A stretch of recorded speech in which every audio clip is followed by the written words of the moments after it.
você tem que sonhar grande, quer dizer, pensar grande. Primeiro que dá o mesmo trabalho do que pensar ou sonhar pequeno. Então, se dá o mesmo trabalho, por que você vai se dar o trabalho de pensar pequeno? Então, pense logo grande.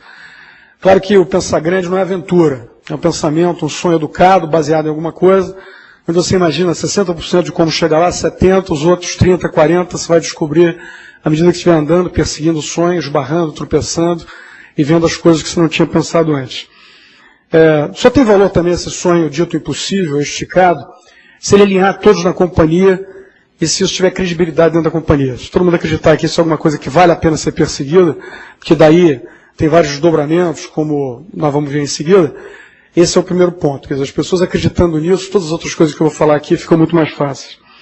E uma coisa que a gente vê que impede muitas companhias de terem um sonho grande são histórias que as companhias contam para si mesmas. Ou as pessoas, né? Porque companhia não existe, existe um conjunto de pessoas. E você começa a contar uma história para você, de tanto acreditar naquela história, de tanto você falar e ouvir, você começa a acreditar. E uma boa história, eu aprendi, tem que ser uma história baseada em fatos e dados, com alguma dose de realismo, uma boa dose de realismo, e com alguma esperança para você conseguir sair daquele ciclo que essa história que você está contando retrata.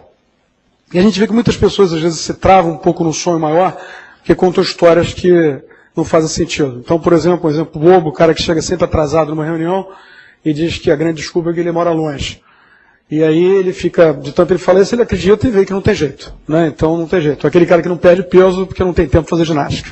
Então ele começa a tanto falar isso, ele acredita nisso, e ele não consegue pensar grande, ele não consegue ter uma meta maior. Então a primeira coisa é checar as histórias que você tem dentro, às vezes, das suas empresas, ou dentro da sua cabeça, talvez pior ainda, se você é líder de uma empresa, você tem essas histórias, e cortar essas histórias e tentar fazer história que tenha sempre algum valor embutido, dose de realismo, e que tenha alguma saída.